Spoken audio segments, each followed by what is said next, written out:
જય શ્રી કૃષ્ણ। હું ભારતી સિંગાળા અનેરી વાનગીમાં આપનું હાર્દિક સ્વાગત છે। તો ચાલો આજે આપણે બનાવીશું ગ્રીન લસણિયા બટેટા। કારણ કે અત્યારે શિયાળાની સિઝન છે તો અત્યારે લીલું લસણ પણ બહુ સરસ આવતું હોય, કોથમરી સરસ આવતી હોય, ફુદીનો આવતો હોય તો એનાથી બહુ મસ્ત સ્વાદ આવે છે અને નાના મોટા સૌને ભાવે છે। તો ચાલો બનાવીએ ગ્રીન લસણિયા બટેટા। આપણી સામગ્રી બધી અહીંયા તૈયાર છે। તો અહીંયા મેં લીધું છે 200 ગ્રામ લસણ લીધું છે અને તમે બાઉલમાં જોવો તો એક બાઉલ ભરીને આ લસણ છે ને લીલું જ લેવાનું છે આ રીતે કટિંગ કરીને।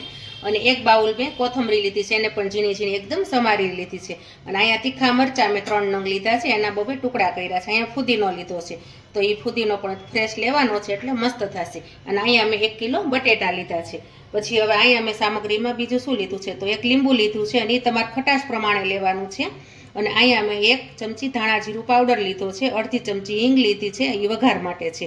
ગરમ મસાલો છે તો એ અડધી ચમચી છે અને 1 વાટકી તેલ છે અને 1 વાટકી ખારી શીંગ છે। ખારી શીંગને ફોતરા કાઢીને આ રીતે ચોખ્ખી કરી લેવાની છે। અને વઘાર માટે જીરું છે આખું તો એ મેં અડધી ચમચી લીધું છે।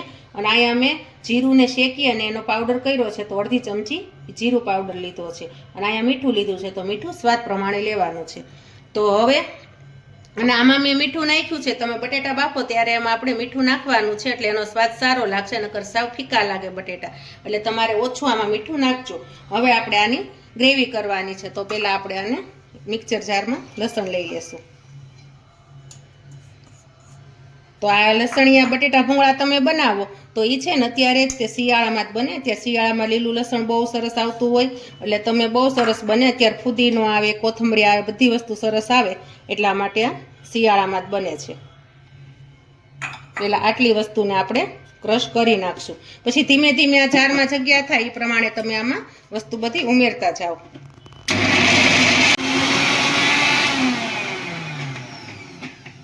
તો જો આપણે અહીંયા ચારેય વસ્તુની પેસ્ટ કરી હતી તો આપણે જોઈએ છીએ કે આપણે ચારેય વસ્તુની પેસ્ટ મસ્ત રીતે થઈ ગઈ છે। તો જો આવી થવા દેવાની છે। મરચાં તીખા હોય એટલે તમને થોડુંક તીખું પણ લાગશે। હવે આપણે એમાં આ મસાલો કરવાનો, તો આ જીરું હતું આપણે શેકેલું, જીરું પાવડર, આ ધાણા જીરું, આ ગરમ મસાલો અને મીઠું આપણે જ્યારે બટેટા બાફ્યા હતા ત્યારે એમાં નાખ્યું છે એટલે અત્યારે એમાં આપણે સેજ જ એવું મીઠું નાખવાનું છે, કારણ કે બટેટા બાફતી વખતે નાખ્યું હોય એટલે આપણે ધ્યાન રાખવાનું, નકર છે ને ખારું થઈ જશે। હવે આપણે આને પાછો એક આંટો ફેરવી દઈએ। જો આપણી પેસ્ટ અહીંયા તૈયાર થઈ ગઈ છે, જો આવી કરવાની છે તો આપણી પેસ્ટ મસ્ત રીતે તૈયાર થઈ ગઈ છે। તો આપણે હવે એના બાઉલમાં કાઢી લેશું। આવી પેસ્ટ કરવાની છે તમારે। તો જો આપણી પેસ્ટ તૈયાર। તો હવે આપણે અહીંયા વાસણ લઈ લીધું છે તો વાસણને આપણે ગરમ કરી દઈશું અને હવે આપણે વઘાર કરવાનો છે। તો જો આપણે અહીંયા તેલ લીધું તો 1 વાટકી, એ પહેલાં તેલ એડ કરશું। તેલ ગરમ થાય પછીના જ આપણે પછી જ બધા આમાં અંદર મસાલા કરવાના છે। કાચું તેલ હોય ત્યારે કાંઈ પણ જાતનો મસાલો અંદર નથી નાખવાનો, નકર કાચા તેલની વાસ આવે એટલા માટે। તો તેલ ગરમ થશે 2 મિનિટ અને રહેવા દઈએ। તો જો આપણું તેલ પણ ગરમ થઈ ગયું છે, પહેલાં આપણે જીરું નાખશું। જીરું તતડી જશે પછી જ આપણે એમાં હિંગ નાખવાની છે। તો હિંગ નાખવાની છે અને તરત જ આપણે આ પેસ્ટ કરી હતી પેસ્ટ નાખી દેવાની છે।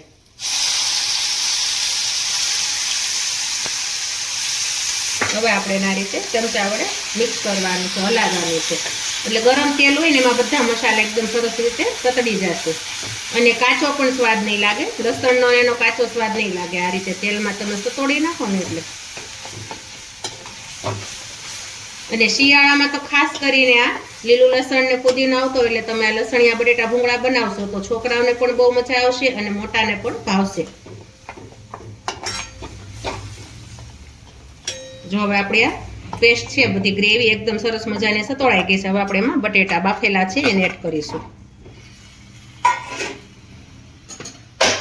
હવે આપણે એને મિક્સ કરી દેવાનું છે આ રીતે, એટલે બધા મસાલામાં તમારે આ ગ્રેવી છે એકદમ મસ્ત રીતે અંદર ચોટી જશે અને સ્વાદ પણ સરસ મજાનો આવશે।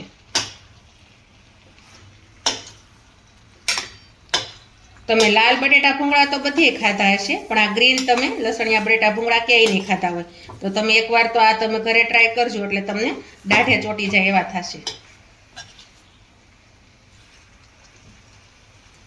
હવે આપણે એમાં જે શીંગ છે આપણે એ શીંગ નાખવાની છે છેલ્લે। તો આ રીતે તમારે તમારા ઘરે જે રીતે ખાતા હોય એ રીતે તમે સિંગ નાખજો. જો જાજી ખાતા હોય તો જાજી નાખજો, ઓછી ખાતા હોય તો ઓછી નાખજો. ત્યાર પછી આપણે છેલ્લે લીંબુ નાખવાનું છે. તો લીંબુ પણ તમારે જે રીતે ખાટું ખાતા હોય એ રીતે નાખજો. તો જો અત્યારે હું આમાં અડધું લીંબુ નીચવું છું.